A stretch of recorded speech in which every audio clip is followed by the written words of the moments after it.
Bismillahirrahmanirrahim. Assalamualaikum warahmatullahi wabarakatuh. Jumpa lagi di channel Devina Mutia. Salam sehat, semangat, dan bahagia. Bagaimana kabar adik-adik sekalian?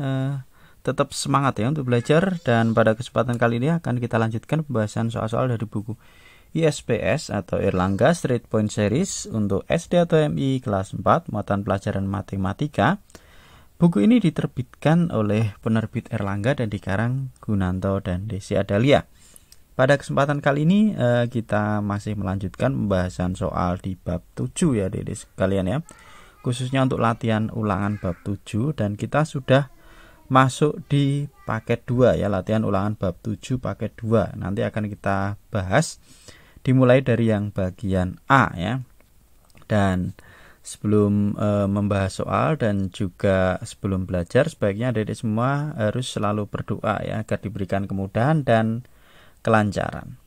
Oke, adik-adik sekalian langsung aja ya kita ke latihan ulangan bab 7 paket 2 di halaman 140 ya.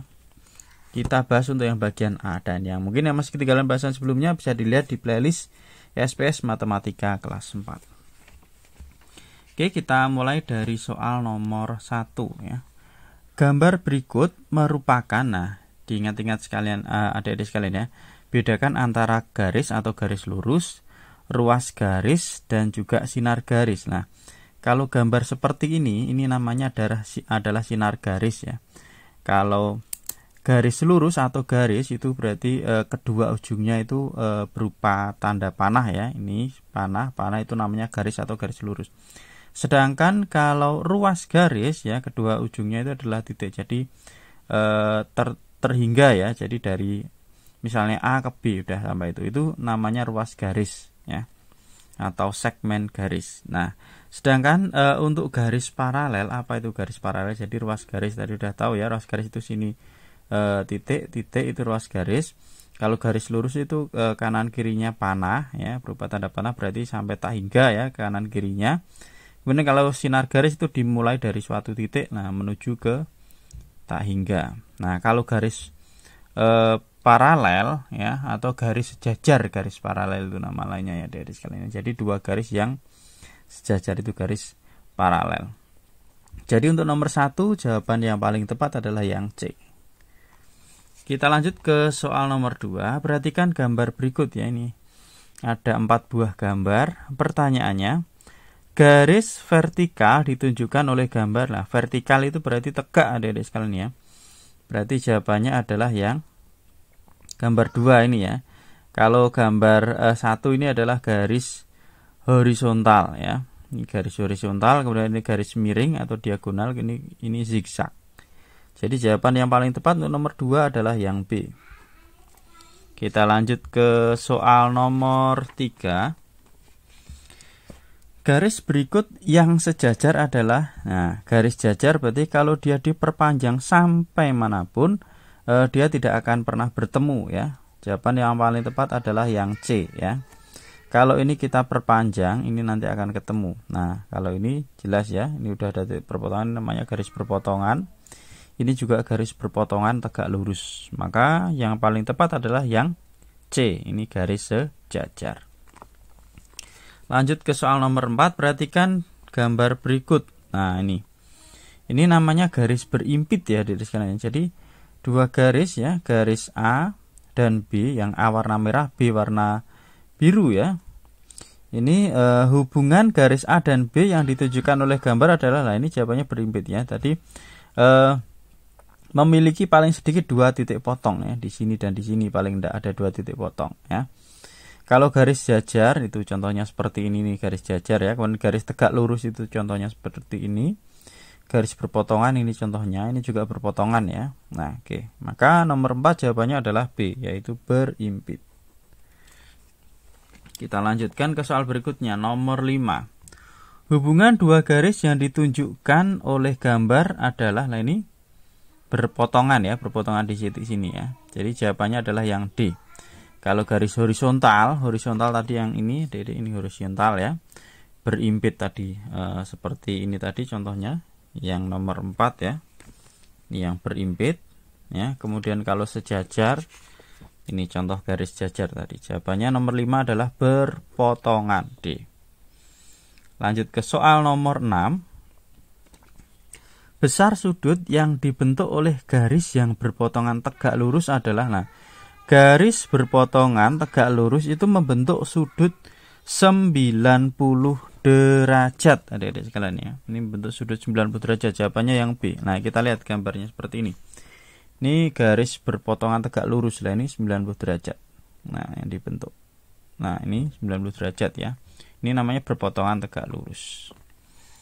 Kemudian nomor 7, perhatikan gambar berikut. Nah, ini ada dua buah garis sejajar, yaitu R dan Q atau Q dan R, kemudian dipotong oleh sebuah garis, yaitu garis P. Nah, pernyataan berikut yang tidak tepat adalah, ingat ya, kalau ada dua garis sejajar dipotong oleh sebuah garis, nanti akan ada yang namanya sudut-sudut ya. Bertolak belakang, sudut sehadap, sudut dalam berseberangan, dan sudut luar berseberangan. Nah, sudut-sudut tersebut, nah, itu besarnya sama. Jadi kalau sudut yang saling bertolak belakang itu besarnya sama, sudut yang sehadap itu juga besarnya sama, kemudian sudut yang dalam berseberangan atau luar berseberangan itu juga memiliki besar sudut yang sama ya. Kalau sudut dalam berseberangan berarti sudutnya sama, sudut luar berseberangan juga besarnya sama. Oke. Sekarang kita lihat pernyataan berikut yang tidak tepat adalah, oh, ini baru tentang garis ternyata adik-adik sekalian. Oke, tidak apa-apa ya. Jadi yang A, garis Q sejajar dengan garis R. Betul ya. Ini dicari yang tidak tepat. Ingat, tidak tepat, jangan sampai salah ya. Q dan R sejajar, betul. Kemudian garis P sejajar dengan garis Q. Apakah betul? P sejajar dengan Q. Salah ya, ini harusnya berpotongan. Nah, ini tidak tepat. Ya, terus coba kita lihat yang C. Garis P berpotongan dengan garis Q. Betul. Kemudian garis P berpotongan dengan garis R. Betul. Berarti yang tidak tepat adalah yang B. Kita lanjut ke nomor 8. Dua garis dikatakan berimpit jika, nah ini ya tadi, seperti ini garis berimpit, jadi paling sedikit ada 2 titik potongnya. Ini berpotongan tegak lurus, salah. Berpotongan tegak lurus itu bukan berimpit, hanya 1 titik yang berpotongan. Nah, ini tidak memiliki titik potong. Nah, jelas malah salah, harusnya semakin banyak titik potongnya ya kalau berimpit. Kemudian memiliki 1 titik potong. Nah, juga salah, hanya 1 titik, tidak bisa berimpit ya. Nah, yang paling tepat adalah yang D, memiliki paling sedikit 2 titik potong. 8, jawabannya adalah yang D. Oke, selanjutnya kita ke soal nomor 9 dan nomor 10 ya. Perhatikan gambar berikut untuk menjawab soal nomor 9 dan 10.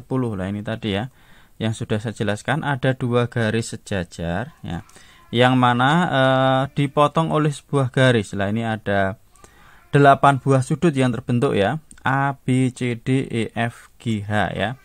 Ada sudut yang bertolak belakang, contohnya sudut A dan D. Kemudian sudut C bertolak belakang dengan sudut B, sudut E bertolak belakang dengan sudut H, dan sudut G bertolak belakang dengan sudut F. Itu sudut yang saling bertolak belakang, besarnya sama. Kemudian ada sudut yang sehadap. Ini sudut A dengan sudut E, ini sehadap, besarnya juga sama ya. C dengan G sehadap, besarnya sama.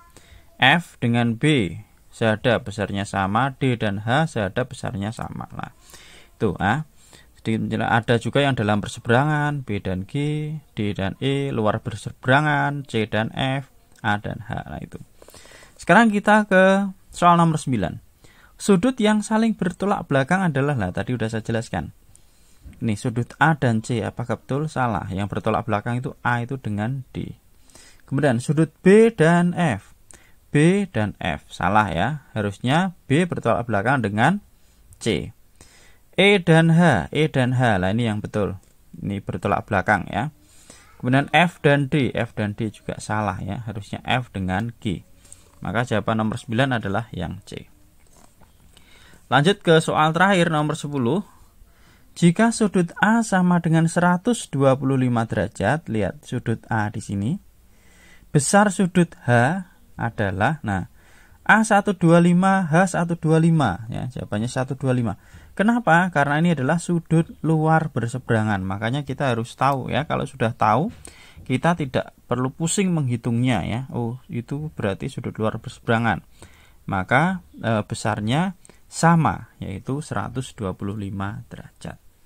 Oke, itu adik-adik sekalian ya untuk penjelasan soal latihan ulangan bab 7 paket 2 yang bagian A ya. Untuk bagian B dan seterusnya tetap ikuti terus di channel Devina Mutia. Saya rasa cukup sekian. Dan mohon maaf apabila ada kekurangan. Saya akhiri. Wassalamualaikum warahmatullahi wabarakatuh.